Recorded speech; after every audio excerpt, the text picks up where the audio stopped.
you. So, the Honorable Dan, 5 minutes. Okay. Recap po tayo, no? Kasi naputol po tayo kanina. So, again, yung pong third regulatory period, Mr. Chairman, ay yung tinatawag po natin kung ano yung taripa na ginamit po ng NGCP. Okay. So, there ay na-compute po ng consultant ng ERC yung sinasabi po nilang closing RAB, kung ano po yung tamang computation ng kanilang total asset. Kasama na po depreciation and everything. Now, ang sabi po nila ng RAAC at NCL, ang kanilang closing RAB for the third regulatory period is 173 billion. And sa application po ng NGCP, ang kanilang application is 196 billion para po sa kanilang tinatawag na opening RAB doon po sa fourth regulatory period. That is exactly 196.69 billion na nakalagay po doon sa kanilang draft final determination.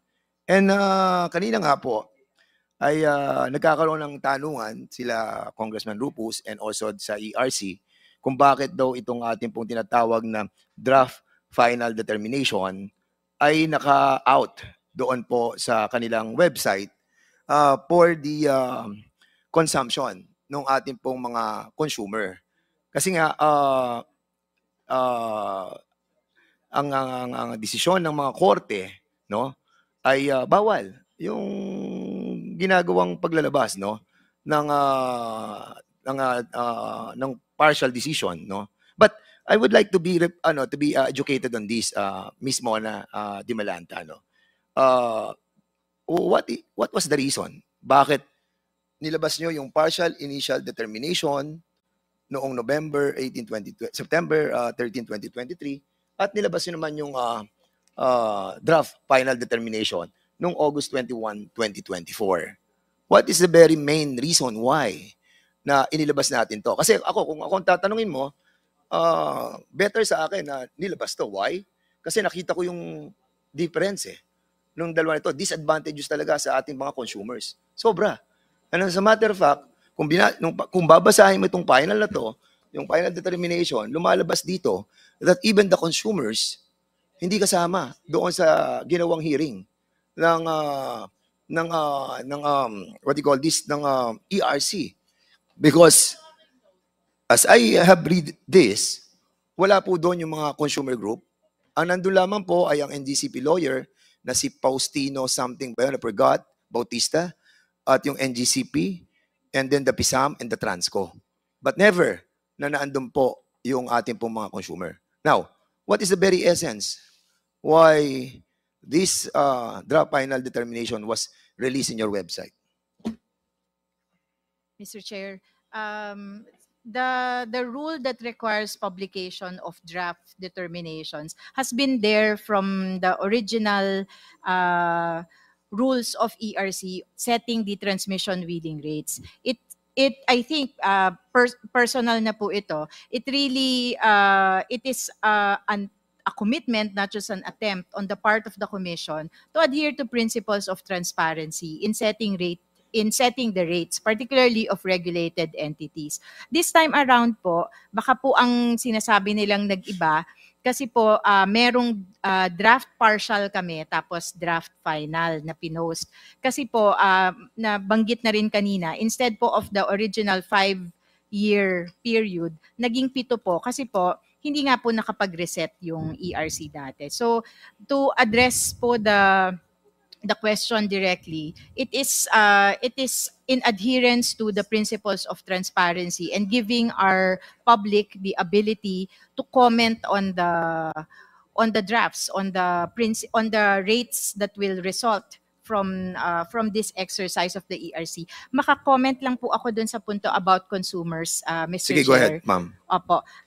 Bukas naman po yung proseso sa consumer. Siguro po, tine-check ko lang nga po kung wala kaming intervenor na consumer group. But there were consumer individuals that submitted comments and participated as intervenors in the proceedings. Okay. Meron pong si former Commissioner Non participated. There was NASECOR, who's also a consumer group that were admitted as intervenors. Okay. Dito sa nirelease nyo sa inyong website, ang sinasabi po dito, ang opening ROB is 173.41 billion in accordance doon sa inassess ng ating pong RAAC saka NCL. But dito po sa naging final and drop ninyo, lumalabas po ng 196.69 billion, a difference of 23 billion. Ang pinag-uusapan pa lang natin dito, opening and closing ROB. So in other words, mataas po ang closing and opening ROB ng 23 billion. So in other words, tataas ang presyo ng rate para sa transmission. Dahil mataas po yung opening ROB. Ngayon, ang tanong ko, siguro hindi sa'yo, doon sa ating pong mga majority, no? Sa majority, kay Commissioner Puentes, anong reason bakit nyo itinaas yung pong closing and opening ROB na kung saan kinompute po ito ng ating RAAC at ng ating pong NCL na kung saan binayaran natin ng 40 million at 12 million para sa ginagawa po nilang evaluation and assessment ng lahat ng mga properties ng ating pong NGCP, bakit itinaas natin ng 23 billion? Mr. Chair, may I be recognized? That's addressed to whom? Commissioner Puentes. Yes, thank you, Mr. Chair. Actually, Mr. Chair, when we issued the PID, there was already a reservation. Can you speak louder, please? There was already a reservation noted in the PID that the beginning balance that used and recommended by the RAAC is that I do not agree on that because there was a decision made by the previous commission on the beginning of 2010 regulatory period. There was already an approved beginning balance, and that was used to roll forward the regulatory asset base to become the opening RAB on the fourth RP. Ang sinasabi mo, it's- Commissioner, ay forecasting sa 2009. Kailangan yung forecast ang gagamitin natin. Now, Mr. Chair, Oo. ang nangyari po, meron pong approved opening RAB in the third RP. So that was used to roll forward to the opening RAB. It was used to close. What was the approved opening ROB? Or closing, ano yan, opening or closing ROB? Opening RAB. Ng, Actually, ng third regulatory period? yes, because the RAAC used the SKM valuation, the 2008, but there was an approved opening RAB in the third regulatory period. And it is already. No, wait, if I may, wait. Mr. Chair. Commissioner Puentes, we are talking about third regulatory period closing RAB. I'm not talking about the opening RAB of the 2011 to 2015 opening RAB. Yeah. I'm talking about the closing. So, para maintindihan ng ating mga kababayan, ang pinag-uusapan natin dito, yung buong asset. Kasi yung sinasabi mong opening, nanggaling yun doon sa second regulatory period eh. Yun ang ginamit natin na parang opening ng third regulatory period. Now, matapos ang 5 taon, matatapos sa 2015, closing RAB na tayo. So, andun na po yung depreciation, andun na yung mga bagong equipments, andun na yung mga bagong projects. Now, ngayon, meron na tayong closing RAB. Ito na yung pinakakumpletong asset ng ating pong NGCP na magiging move forward tayo sa 2016. Yun ang gagamitin natin sa opening ng fourth regulatory period. Ngayon, ang tinatanong ko sa iyo, bakit nyo itinaas ng 23 billion, okay, yung pong closing RAB ng third regulatory period at ginawa nyong 196 billion? Kasi yun ang nag-manifest dito sa inyong decision eh. Dito sa inyong partial initial determination, ang sabi nyo, Commissioner, ikaw, si Digal, at si Lumbatan, ang sabi nyo, tama ang decision ng RAAC. Dapat, ang gamitin po natin sa computation, yung mga project na use and useful. Sinabi nyo dito eh, ang kailangan gamitin natin mga project sa computation ng ating opening RAB para sa fourth regulatory period ay use and useful, efficient ng mga project. Yun ang sinabi nyo dito. Then suddenly, dito sa decision nyo, sa final determination, sinabi nyo, hindi, as spent, lahat ng project ng NGCP, no, lahat ng kanilang mga capex, hindi pa tapos, pabayaran na natin sa taong bayan. Ito ang binabanggit ng desisyon ninyo. Ang tanong ko, bakit? Mr. Chair, if I may. In the draft final determination, section 4.2.3, it was stated on how we adopted for this purpose the draft final determination. Why we adopted the 196, because of the use. If I may explain, there was an opening RAB in the third regulatory period. So that opening RAB came from the closing RAB of the second regulatory period. And now, the consultant used the 2008, wherein it was not even the closing RAB of the second regulatory period. Furthermore, there was an approved opening RAB for the third regulatory period in the final determination of the third regulatory period. So this figure was used to roll forward the assets in the third regulatory period that resulted to the closing RAB of the third regulatory period and to become the opening RAB of the Commissioner. fourth regulatory How much period. is that? Commissioner Amount. Fuentes, Amount. wait, please, I have still the floor. Please, Commissioner Fuentes, wag mo akong paikot-ikutin. Okay. I'm Alam sorry mo, about ang that, Mr. tinatanong Chair. ko is closing, not the opening. Yes. Hindi na makaka-apekto yung opening mo dun sa closing eh. Kasi ang closing, ito na yung total eh, ng asset eh. Ito na yun eh. So, nag-evaluate ang RAAC at ang NCL. Ang sabi nila, 173 billion. Bakit tayo magbabayad ng 40 million saka 12 million? Tapos hindi natin sila pakikinggan. Saka, eto, Commissioner Fuentes, Commissioner Digal, Commissioner Lumbatan. Meron tayong actual and historical data and information. Ibig sabihin, tapos na kasi ang 2016 hanggang 2022 na kinoconsider natin sa fourth regulatory period. Tapos na eh. So, nag-apply ang NGCP. O, ito na mga datos namin. Ito na yung mga project namin. Ito na yung CAPEX namin. Ito na yung OPEX namin. Ito na yung taxes namin. Ito na yung depreciation namin. Kumpleto. Kukumputin na lang nila.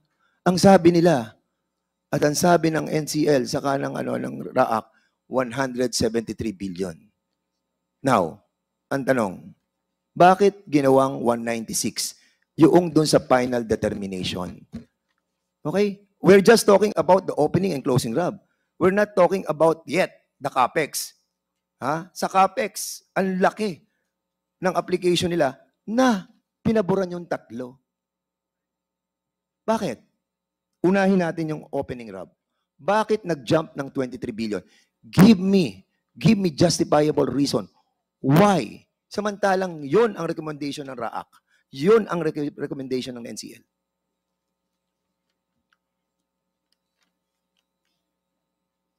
Mr. Chair, may I?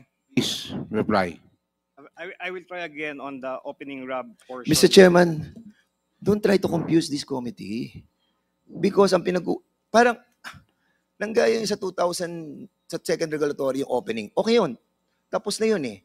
Ito na yung computation eh. Nagsimula kayo sa 2011. Ito ang asset ng NGCP.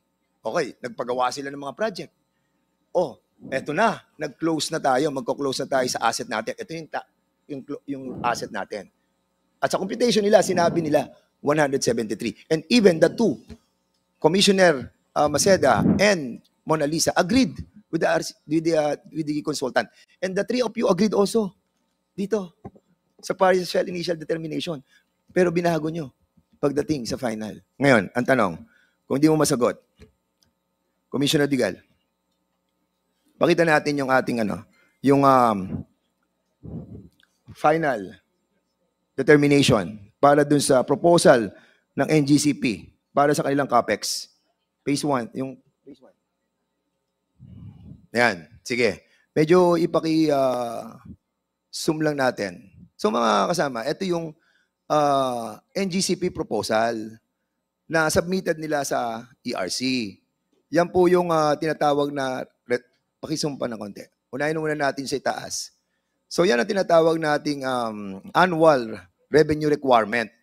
Yan po nagdedetermine kung Yan lahat ng computation yan, bilyon yan. Ang katumbas po na yan, nababayaran po natin is 1 peso o minsan 0.90 cents per kilowatt hour. Lahat ng pinag-uusapan natin, bilyon piso na yan. Ang katumbas lang po niyan, piso o minsan 90 cents pa. Ngayon, ayan po ang proposal nila. Ang proposal po ng NGCP, which the three of you adopted, 35 billion sa 2016. Ang kanila pong return on capital. Yan po kasama na dyan yung kanilang CAPEX. Sa 2017, 36. Sa 2018, 38. Sa 2019, 41. Tandaan ninyo, ito po ay historical. Ito po ay nangyari na. Ito po ay i-compute na lang ng inyong consultant na binayaran ninyo ng 40 million at 12 million. Tapos hindi nyo susundin. Ngayon, ayan po ang kanilang tinatawag na CAPEX, 196 billion. Ang proposal ng NGCP.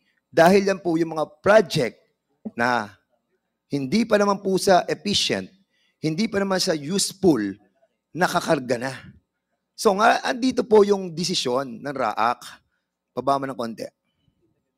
Ang sabi ng RAAC, sa kanilang computation at assessment, dahil binayaran sila ng 40 million at 12 million, 99 billion lang. Yung proposal nila ng 2016 na 35, ang sabi ng RAAC, 19 lang yan. Noong 2017, sabi ng NGCP, 36.3 yan. Ang sabi ng RAAC, hindi, 19.6. And so forth and so forth. 196 compared to 99. Doon po sa return of capital, kung titignan po ninyo, dyan na po nakasama yung mga depreciation, saka yung mga weighted average of capital. Ang sabi ng NGCP, noong 2016, 7.4 billion kami. Ang sabi ng RAAC, saka ng ERC approved, ayan, makikita po natin doon sa kanilang return of capital na sinabi ng ERC, 7.8. So in other words, Mr. Chairman, kung titignan mo lahat-lahat ng asset na pinopropose ng NGCP, 387 billion ang proposal po nila para sa 2016 hanggang 2020. Yan po yung kanilang sinubmit sa ERC. Ang sabi ng RAAC, 183 billion lamang ang ating pong regulated asset base. Ngayon, ang tanong, again, sa inyong tatlo, dahil yung dalawa nag-dissent at sinabi nilang, hindi, dapat 183 lang tayo. Bakit nyo pinayaagan na lumampas ang ating regulatory asset base nang umaabot ng 204 billion? Dahil yung 204 billion na yan, ikakarga yan sa taong bayan. At ano sinasabi ng EPIRA? Sabi niya, Section 34F, in determining the rate base, the Transco or any distribution utility shall not be allowed to include management inefficiencies like cost of project delays. Dito sa 387 billion, pinagsama-sama lahat ng project dyan. Hindi pa tapos, pinasisingil nyo na sa taong bayan. Ang sabi ng RAAC, NCL, hindi pa pwede. 183 lang. Now, your approval of this draft final determination is not in accordance with the EPIRA law. Sinasabi, huwag niyo isama eh. Bakit pumirma kayo? Well, the reason why I'm questioning this because this entails yung ating pong pagbabayad ng ating mga kababayan. Naiintindihan po ba ninyo? Ang repercussion nito? Tataas tayo ng 13 to 14 cents per kilowatt hour. At hindi natin marirefund yung sisingilin nila sa atin. Kung sakasakali na 183.4 billion ang gagamitin ninyo, makaka-refund tayo ng almost 95 to 100 billion. Nasaan ang ano nyo? Nasaan ang puso nyo dito?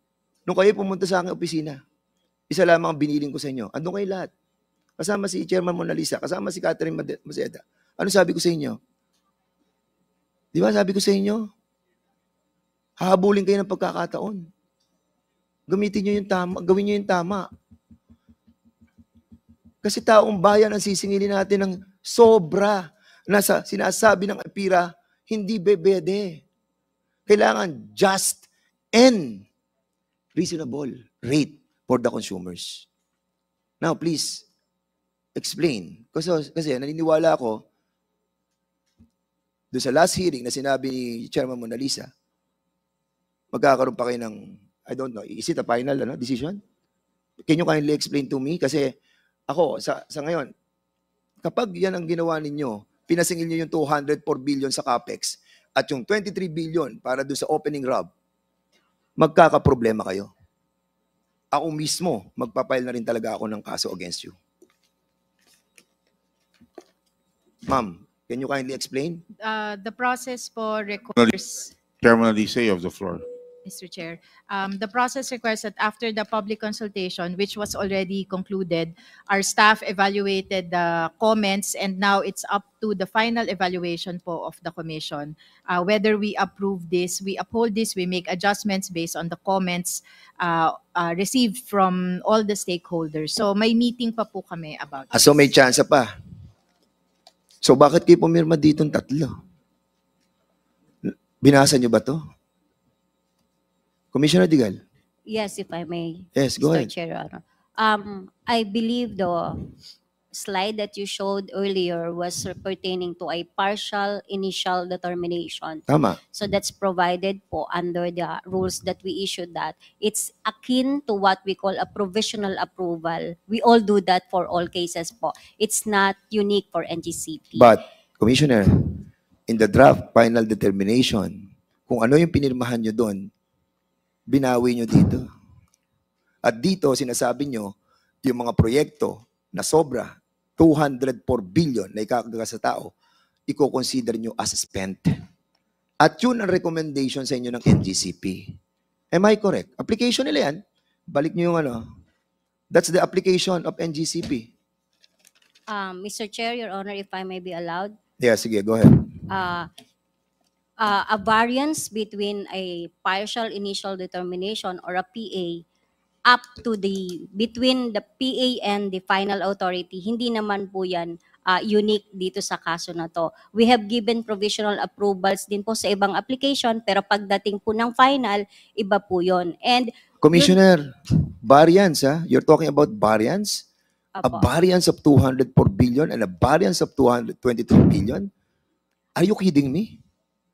Hindi po yan unique na nangyayari. Pwede lang pong iba yung amount, pero nangyayari po na iba yung provisional approval sa final po. Alam mo, Commissioner, huwag mo akong paikutin. Sige. Page 2.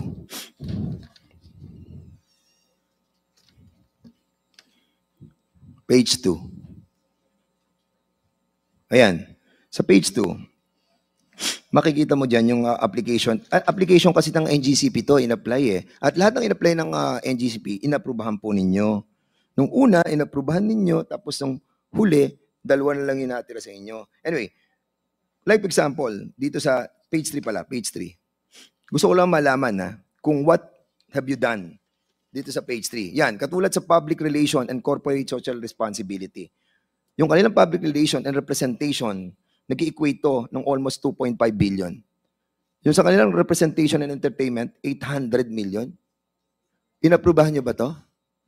Kayo nagkaroon ng proposal ng 387. Doon muna tayo sa CAPEX.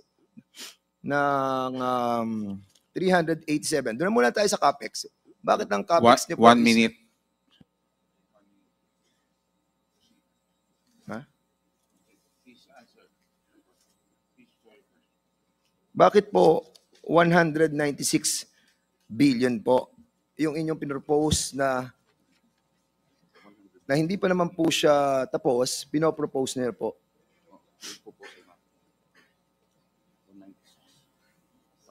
Attorney, ba't po kayo nagpropose ng 196 billion na CAPEX na kung saan ay kasama po dito ang iba't ibang mga proyekto ng 2016 to 2020 na hindi pa po tapos ay gusto niyo nang pabayaran sa taong bayan? Okay, Mr. Chairman, if I may. Please proceed. Thank you, Mr. Chairman. Doon po sa, may nasasabi lang po kasi kanina, na lahat po ng in-apply namin approved by ERC kaagad. Hindi po. Hindi po lahat. In fact, I'm asking our finance to check. Kasi meron pa po kaming malalaking projects po, Congressman. 11 projects ni hindi nila sinama.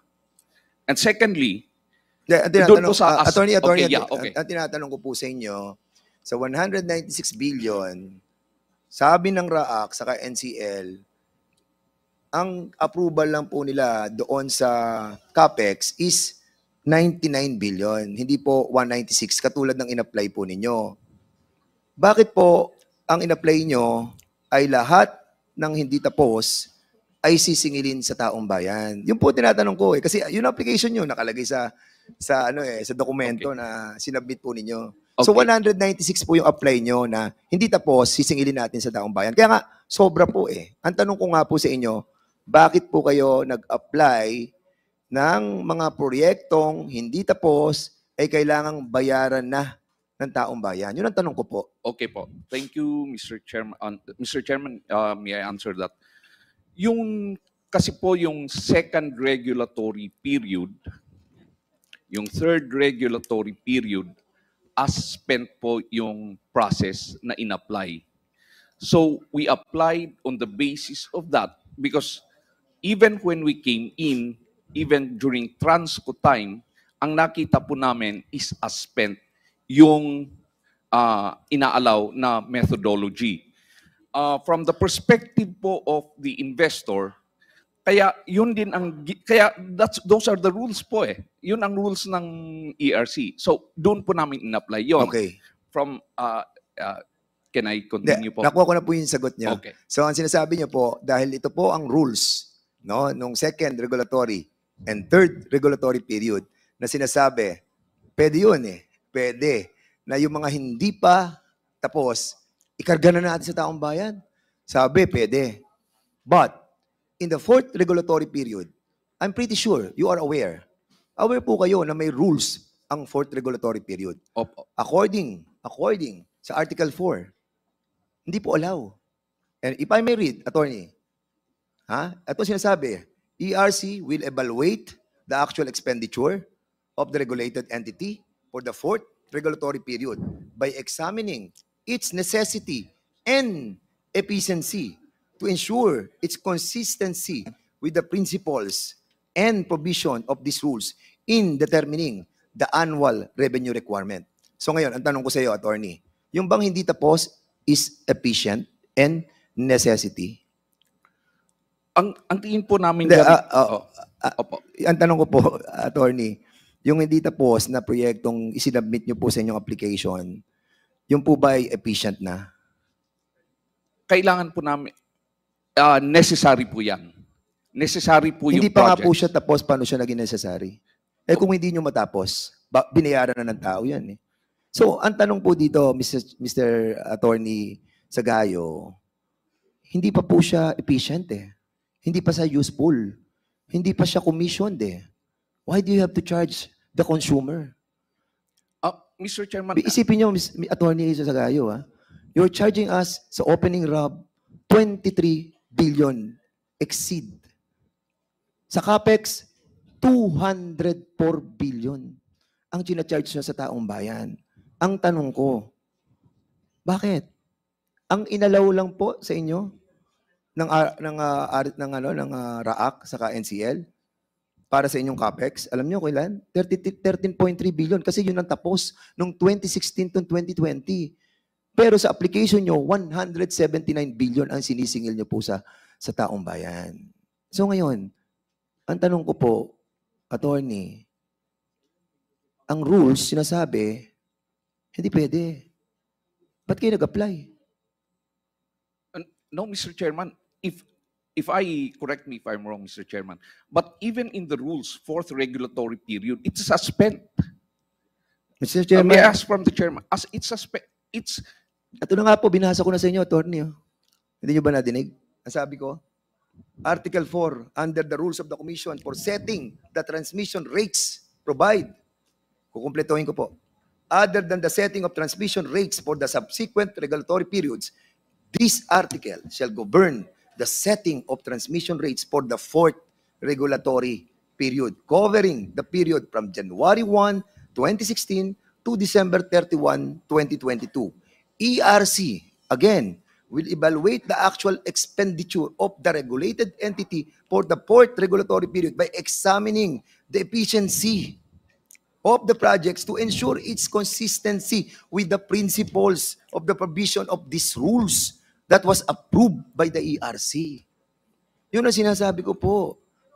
In the first place, dapat hindi po kayo nag-apply ng gano'n dahil may rules ang ERC at sinasabi nila, oh, hindi pa pwede itong hindi tapos And these three commissioners agreed with you.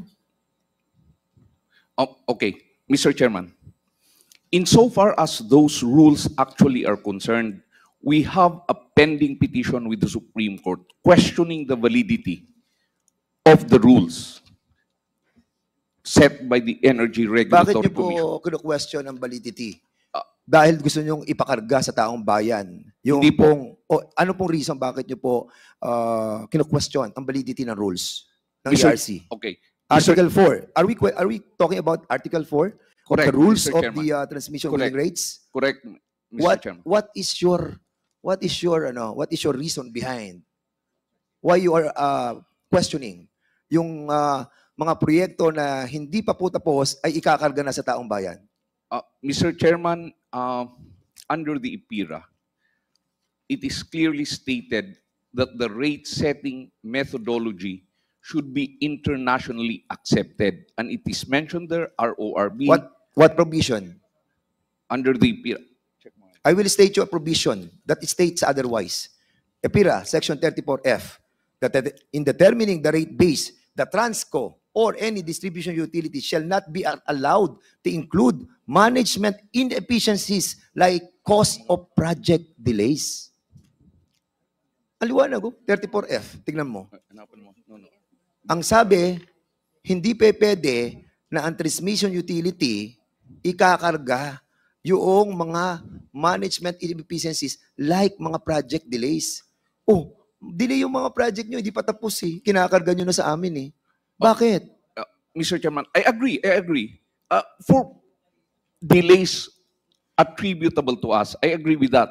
But for delays not attributable to us, I beg to differ. Most especially, for example, narinig ko po kanina, Mr. Chairman, yung MVIP. Ang sabi po, delayed po kami dyan. May I ask ERC, paulit-ulit kanina po yung MVIP na delayed kami. And it was one of the cases na na-charge kami ng project delay. May I ask the Honorable ERC if we were penalized insofar as MVIP is concerned? Attorney Sagaya, no? Attorney, Kasi wait. medyo... The time is still with the Honorable Dan Fernandez. One more minute. Hindi, So we ganito will lang, have to Attorney move. Sagaya. Okay, Para So tayo... the question, we will ask the questions Yes, later para on. tayo magkaintindihan. Attorney 1 Sagaya, minute. it's like this, Attorney Paul.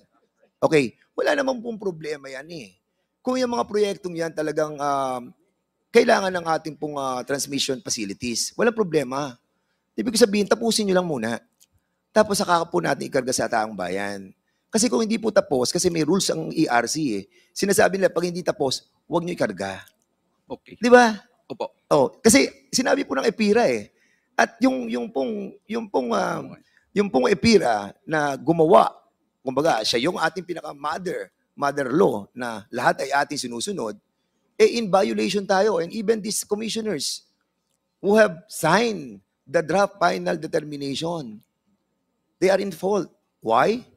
Because pinayagan nila yun sa inyo na over 204 billion. Di mo ba? Oh, So we can agree on this, Attorney Paul correct. Sagaya, Yeah. na sana po, sana.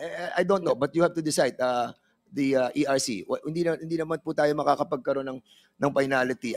I know that you will be defending your reasoning, but that is kung titignan mo ang sinasabi ng batas, hindi po tayo umaayon sa sinasabi ng 34F. At yun po sinasabi ko sa inyo. Dahil ang sinasabi po, hindi po pwedeng ikarga yung mga project na delay. So, Mr. Chairman, I want to dwell with another issue, no? Para at least nabigyan naman po tayo ng Last question, Sir Dan. hindi, paano magiging last question to? Opo, meron na kayong 5 minutes kasi take over lang kayo sa oras. Mr. Kasi ganito na Chairman, po, yes. Mr. Chairman. So, So we will have to, I'll ask you one more question, then we will have Mr. Chairman, siguro mamaya lang po uli para at least tuloy-tuloy po Diretso, ng okay. aking pong momento. Maraming salamat, Mr. Thank you Chairman. very much. Sa, Honorable- again, sir. Mga Mona Lisa, sana po sa susunod na hearing po, kasi naman, sana po tapos na po. And also the weighted average cost of capital, kung ano po talaga yung tama. At at the same time, yung pong mga commissioners, you still have the chance para baguhin po yung 204 billion na sobra at yung 23 billion na opening RAB for the fourth regulatory period. Sana po baguhin po natin. Otherwise, hindi po ako nakikialam sa desisyon nyo. Kung ang desisyon nyo po ganun pa rin, so be it. So be it. But I'm telling you, alam na po ng taong bayan kung ano nangyayari. At hindi po kami papayag na sobra ang gagawin sa paniningil ng NGCP. Maraming po salamat, Mr. Chairman. Thank you very much, Honorable Dan Fernandez.